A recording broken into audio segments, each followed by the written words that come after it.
C'est pour le bien-être de l'enfant, disent-ils, qu'une vingtaine d'associations appellent à manifester ce dimanche. Un collectif baptisé Marchons Enfants avec un slogan simple « Liberté, égalité, paternité ». Parmi les leaders du mouvement, Ludovine de la Rochère, présidente de la Manif pour tous. Ce mercredi matin, elle a rendez-vous avec des militants pour une opération tractage dans le 15e arrondissement de Paris. À chaque fois, le même discours. Il s'agit de légaliser la PMA pour les couples de femmes et les femmes seules, qui ferait qu'il y a des enfants qui n'auraient pas de père, qui seraient privés de papa toute leur vie.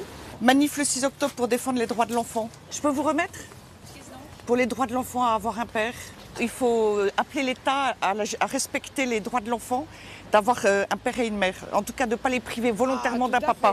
Attends, on va demander à la dame. Des enfants privés de père. Ce matin-là, l'argument fait mouche. Il y a un débat en cours à l'Assemblée nationale sur la PMA pour les couples de femmes et les femmes seules. Ça veut dire que la République ferait volontairement des enfants de père, des enfants orphelins de père. Et nous, on pense que les enfants, ils ont besoin d'un papa. Et voilà, et donc comme le gouvernement a l'air très décidé. Un papa, une maman. Voilà. C'est l'équipe de la famille. Voilà, c'est l'équipe de la famille. Et du coup, on organise une manif le 6 octobre et on sera heureux si vous êtes avec nous. J'essaierai d'être là. Merci. Au revoir. Cette femme ira probablement manifester, alors forcément Ludovine de la Rochère a le sourire. La présidente de la Manif pour tous espère rassembler le plus de monde possible. Je pense qu'il y aura du monde dans la rue, absolument. C'est une telle injustice qu'on envisage pour les enfants. C'est tellement stupéfiant. Comment est-ce qu'on peut dire qu'un enfant, enfin qu'un père, finalement c'est secondaire, c'est accessoire, c'est pas important dans la vie d'un enfant. Si on envisage de légaliser une pratique qui fera volontairement des enfants sans père, ça veut dire qu'on considère qu'un père, c'est pas très important. Bon, eh ben non, c'est pas vrai, un père c'est important. Et une mère, elle peut pas remplacer un père. L'objectif à peine voilé, atteindre le même niveau de mobilisation qu'en 2013, lors de la loi pour le mariage pour tous. Ce serait chouette parce qu'on était vraiment nombreux en 2013.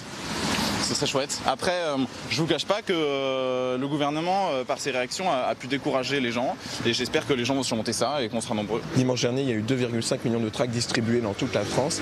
Mais moi, ça fait déjà, par exemple, un mois que je traque, que je colle, que j'informe sur les réseaux sociaux, dans la rue, sur les sites internet. On a vu qu'il y a des cars qui sont affrétés, des trains spéciaux. Les gens vont se mobiliser en masse. On attend vraiment beaucoup de monde. Et on espère que la météo sera au rendez-vous pour en faire une belle journée. De grands moyens pour de grandes ambitions. Car même si plusieurs articles ont déjà été votés, Ludovine de la Rochère continue d'y croire. On sait bien que politiquement, tout est toujours possible, rien n'est inéluctable. Et si nous sommes très nombreux dans la rue, peut-être que Emmanuel Macron respectera la démocratie. Là, il va nous voir, il va nous entendre et j'espère qu'il va nous écouter.